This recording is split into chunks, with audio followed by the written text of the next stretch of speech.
Hello friends, so ಬರ್ರಿ ಇವತ್ತು soya chunks manchurian ಯಾವ ಥರ ಮಾಡೋದು ಅನ್ನೋದನ್ನು ನಾನು ನಿಮ್ಗೆ ಇವತ್ತಿನ ವಿಡಿಯೋದಲ್ಲಿ ತೋರಿಸ್ಕೊಡ್ತಾ ಇದ್ದೀನಿ.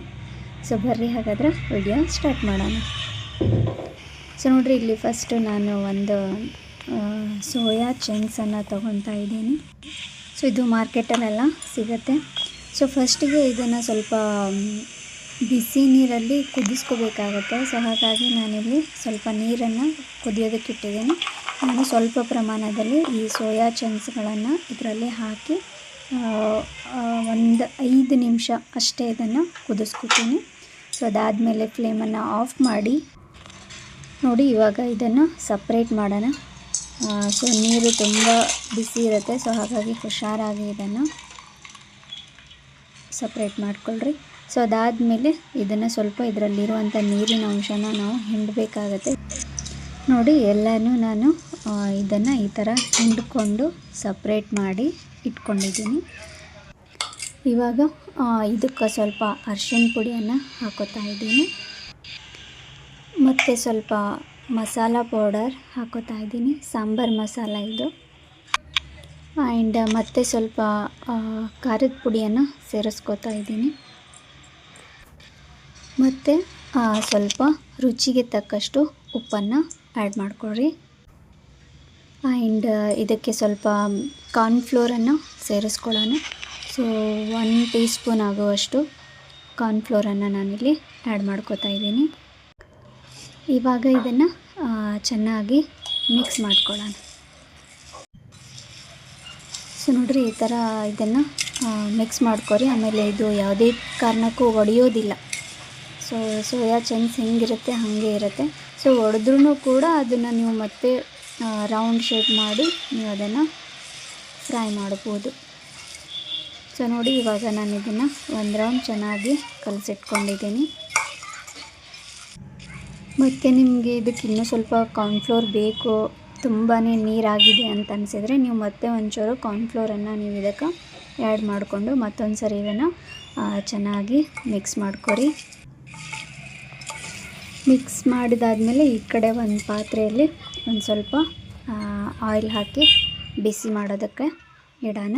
ಸೊ ನಾನಿಲ್ಲಿ ಸ್ವಲ್ಪ ಆಯಿಲನ್ನು ಬಿಸಿ ಮಾಡಲಿಕ್ಕೆ ಇಟ್ಟಿದ್ದೀನಿ. ಆ್ಯಂಡ್ ಎಣ್ಣೆ ಕಾಯ್ದೆಯಿಲ್ಲ ಅಂಥೇಳಿ ಒಂದು ಸರಿ ಚೆಕ್ ಮಾಡ್ಕೊರಿ.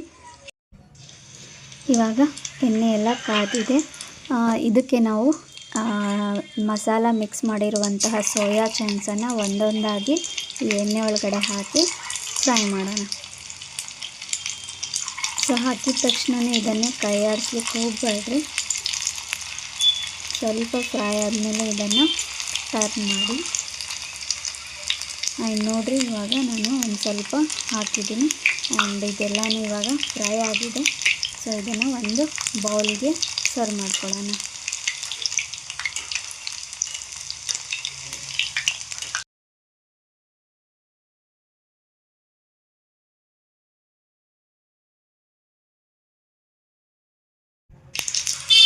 ಇವಾಗ ಇದಿಷ್ಟು ಆಗಿದೆ.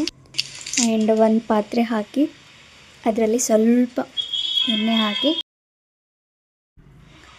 ಇದು ಸ್ವಲ್ಪ ಬಿಸಿ ಆದಮೇಲೆ ಇದಕ್ಕೆ ಒಂಚೂರು ಜೀರಿಗೆಯನ್ನು ಹಾಕ್ಕೊಳ್ಳೋಣ, ಮತ್ತು ಸಾಸಿವೆಯನ್ನು ಸೇರಿಸ್ಕೊಳ್ಳೋಣ. ಆ್ಯಂಡ್ ನಾನಿಲ್ಲಿ ಬೆಳ್ಳುಳ್ಳಿಯನ್ನು ಹಾಕ್ಕೋತಾ ಇದ್ದೀನಿ. ಸ್ವಲ್ಪ ಸ್ಮೆಲ್ ಕೂಡ ಚೆನ್ನಾಗಿರುತ್ತೆ, ಒಂದು ಟೇಸ್ಟ್ ಕೂಡ ಚೆನ್ನಾಗಿರುತ್ತೆ. ಆ್ಯಂಡ್ ಒಂದಿಷ್ಟು ಕರಿಬೇವನ್ನು ಹಾಕಿ ಒಗ್ಗರಣೆ ಕೊಡ್ತಾ ಇದ್ದೀನಿ. ಆ್ಯಂಡ್ ಇದಕ್ಕೆ ಒಂದು ಸಣ್ಣದಾಗಿ ಹೆಚ್ಚಿರುವಂಥ ಈರುಳ್ಳಿನ ಮಿಕ್ಸ್ ಮಾಡಿಕೊಂಡು ಇದನ್ನು ಸ್ವಲ್ಪ ಹೊತ್ತು ಫ್ರೈ ಮಾಡ್ಕೊಳ್ಳೋಣ. ಸೊ ಇದರಲ್ಲಿ ಬೇಕಿದ್ದರೆ ನೀವು ಸೋಯಾ ಸಾಸ್ ಹಾಕ್ಬೋದು, ಮತ್ತು ಟೊಮೆಟೊ ಸಾಸ್ನ ಹಾಕ್ಬೋದು. ನಾನಿಲ್ಲಿ ಯಾವುದನ್ನು ಹಾಕ್ತಾಯಿಲ್ಲ, ಸಿಂಪಲ್ ಆಗಿರುವಂಥ ರೆಸಿಪಿನ ನಿಮ್ಗೆ ತೋರಿಸ್ಕೊಡ್ತಾ ಇದ್ದೀನಿ. ಆ್ಯಂಡ್ ಇದರಲ್ಲಿ ಸ್ವಲ್ಪ ಖಾರ ಪುಡಿ ಬೇಕಿದ್ರೆ ಖಾರ ಪುಡಿ ಅಥವಾ ಹಸಿಮೆಣ್ಸಿನ್ಕಾಯಿನ ಹಾಕ್ಕೊಳ್ರಿ. ಮತ್ತು ನಾನಿಲ್ಲಿ ಎರಡನ್ನೂ ಬಳಸ್ತಾ ಇದ್ದೀನಿ, ಹಸಿಮೆಣ್ಸಿನ್ಕಾಯಿ ಮತ್ತು ಸ್ವಲ್ಪ ಅಚ್ಚ ಖಾರದ ಪುಡಿಯನ್ನು ಇದಕ್ಕೆ ಸೇರಿಸ್ಕೊತಾ ಇದ್ದೀನಿ. ಸೊ ನಾನಿಲ್ಲಿ ಸಾಸನ್ನು ಯಾಕೆ ಬಳಸ್ತಾ ಇಲ್ಲ ಅಂತ ಹೇಳಿದರೆ, ನಾನು ಸಿಂಪಲ್ ಡ್ರೈ ರೆಸಿಪಿ ಮಾಡ್ತಾಯಿದ್ದೀನಿ. ಸೊ ಹಾಗಾಗಿ ಇಲ್ಲಿ ಯಾವುದೇ ಥರದ ಸಾಸನ್ನು ನಾನು ಇದಕ್ಕೆ ಆ್ಯಡ್ ಮಾಡ್ಕೊಳಕತ್ತಿಲ್ಲ. ಸೊ ಇದಕ್ಕೆ ನಾನು ಒಂಚೂರು ಖಾರ ಪುಡಿ ಹಾಕೋತಾ ಇದ್ದೀನಿ, ಅಚ್ಚ ಖಾರದ ಪುಡಿ. ಸೊ ಇದನ್ನು ಕೂಡ ಒಂಚೂರು ಫ್ರೈ ಮಾಡ್ಕೊಳ್ಳೋಣ.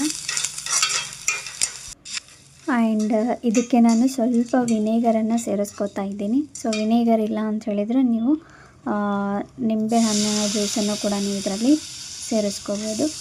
ಸೊ ಇದನ್ನು ಸ್ವಲ್ಪ ಫ್ರೈ ಮಾಡ್ಕೊಳ್ಳೋಣ. ಸೊ ಫ್ರೈ ಮಾಡಿದಾದ್ಮೇಲೆ ಇದನ್ನು ನಾವು ಇವಾಗ ಫ್ಲೇಮನ್ನ ಆಫ್ ಮಾಡ್ಕೊಳ್ಳೋಣ. ಸೊ ಫ್ಲೇಮ್ ಆಫ್ ಮಾಡಿದ್ಮೇಲೆ ನಾವು ಫ್ರೈ ಮಾಡಿ ಇಟ್ಕೊಂಡಿರುವಂತಹ ಈ ಸೋಯಾ ಚಂಕ್ಸನ್ನು ಈ ಒಗ್ಗರಣೆಗೆ ಹಾಕಿ ಚೆನ್ನಾಗಿ ಒಂದ್ಸರಿ ಎಲ್ಲನೂ ಮಿಕ್ಸ್ ಮಾಡ್ಕೊಳ್ಳೋಣ.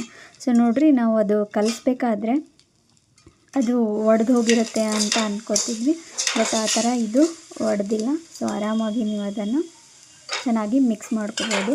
ಸೊ ಇವಾಗ ಇದನ್ನು ಒಂದು ಬೌಲ್ಗೆ ಸರ್ವ್ ಮಾಡ್ಕೊಳ್ಳೋಣ. ಆ್ಯಂಡ್ ಇದಕ್ಕೆ ಸ್ವಲ್ಪ ಮೇಲ್ಗಡೆ ಕೊತ್ತಂಬರಿಯನ್ನು ಹಾಕಿ ಚೆನ್ನಾಗಿ ಅಲಂಕರಿಸೋಣ. ಸೊ ಇದ್ರ ಜೊತೆಗೆ ನೀವು ಟೊಮೆಟೊ ಸಾಸ್ ಇದ್ದರೆ ಅದ್ರ ಜೊತೆಗೆ ನೀವು ಇದನ್ನು ಟೇಸ್ಟ್ ಮಾಡ್ಬೋದು. ಆ್ಯಂಡ್ ಯಾರೆಲ್ಲ ಸೋಯಾ ಚಂಕ್ಸನ್ನು ತಿನ್ನೋಂಗಿಲ್ಲ, ಸೊ ಅವರಿಗೆ ಈ ಥರ ಒಂದು ಡಿಫ್ರೆಂಟ್ ಆಗಿರುವಂತಹ ರೆಸಿಪಿನ ಮಾಡಿಕೊಡ್ರಿ. ಆ್ಯಂಡ್ ವಿಡಿಯೋ ಇಷ್ಟ ಆಗಿದ್ದರೆ ಲೈಕ್, ಕಮೆಂಟ್ ಆ್ಯಂಡ್ ಶೇರ್ ಮಾಡಿರಿ. ವಿಡಿಯೋ ನೋಡಿದ್ದಕ್ಕಾಗಿ ಧನ್ಯವಾದಗಳು.